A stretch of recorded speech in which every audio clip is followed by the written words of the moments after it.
جب چائنا کے ساتھ بہت نفرت چل رہی تھی, وہاں پہ PUBG بین کر دی, وہاں پہ جتنی بھی چائنا کی پروڈکٹس تھی ان کو بین کر دیا. تو what did China do was کہ انہوں نے کیپس بنانی شروع کی, انہوں نے شرٹس بنانی شروع کی اور اس کے اوپر لکھا کہ آئی ہیٹ چائنا, اور انہوں نے انڈیا میں بیچنی شروع کر دی. ٹھیک ہو گیا, اور اوبویسلی دے ارنڈ اے لاٹ, انہوں نے اپنی اکانومی, انہوں نے اس کی ٹریڈ جو ہے, ان کی جو اتنی بڑی بلین لوگوں کی مارکیٹ ہے اس کا استعمال کیا, and they did not care they hate us, انہوں نے اس کو بھی کیش کیا. And this is how China is, this is how China دنیا کا اکنامک جائنٹ ہے. تو ایک طرف ان کی یہ صورتحال رہتی ہے. اب Pakistan wants to be a part of BRICS, اور اس کا جو ایک بیچ میں اگر کوئی ہرڈل بنتا یا بنے گا تو وہ تھا انڈیا. اب انڈیا کے ساتھ انہوں نے سب سے پہلے تو SCO جو یہاں پر سمٹ ہوئی ہے اس میں جے شنکر صاحب آئے, کوئی بے وجہ تو وہ نہیں آئے ہوں گے. اس کا بہت بڑا ریزن شہباز شریف کی UN کی اسپیچ تھی جس میں انہوں نے مقبوضہ کشمیر کا ذکر نہیں کیا تھا. اس میں انہوں نے مقبوضہ کشمیر کے ایشو کا کوئی ذکر نہیں کیا, بلکہ انہوں نے آزاد کشمیر کے ایشو کو بھی متنازع بنا دیا. پیلسٹائن کو لے کے شہباز شریف ہر وقت بات کرتے ہیں, اس کے اوپر کانسٹنٹلی شہباز شریف نے ابھی بھی ریسنٹلی جو ہے ان کے ساتھ اظہار یکجہتی کیا ہے. وہ کشمیر کا ایک جو پورشن ہے مقبوضہ کشمیر کا, اس کو کور کرنے کے لیے پیلسٹائن کا نام لیتے رہتے ہیں. اس وجہ سے اس چیز سے خوش ہو کے جے شنکر جو ہے وہ پاکستان آ گئے.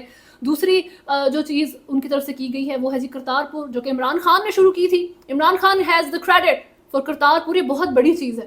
تو انہوں نے اس کی جو ہے ایگریمنٹ میں 5 سال ایکسٹینڈ کر دیا ہے.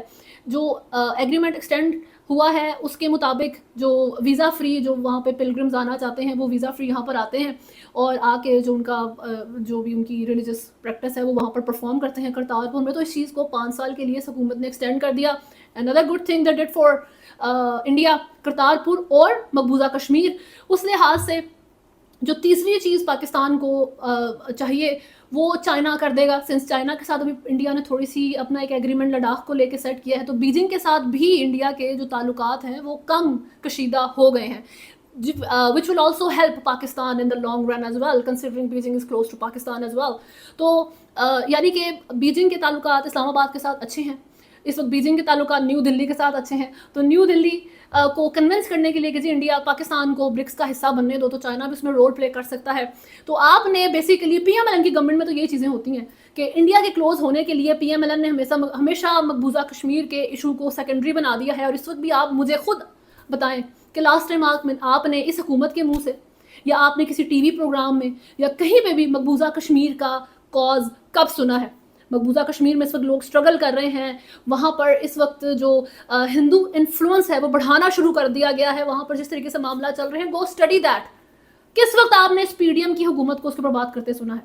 آپ نے لاسٹ ٹائم, میرا نہیں خیال آپ کو یاد ہوگا کب کشمیر کے اوپر بات ہوئی ہے. ہاں جی, عمران خان نے جب UN کی اسپیچ کی تھی, دیٹ واز دا ٹائم جب پاکستان نے مقبوضہ کشمیر کے ایشو کو انٹرنیشنل پلیٹ فارم کے اوپر جو ہے وہ ریز کیا تھا. بٹ رائٹ ناؤ انڈیا کے ساتھ تعلقات کلوز کرنے کے چکر میں جو پرائز رکھی گئی ہے وہ مقبوضہ کشمیر ہے PMLN کی طرف سے, کہ ہم جو کشمیر کا ایشو ہے اس کے اوپر بات نہیں کریں گے.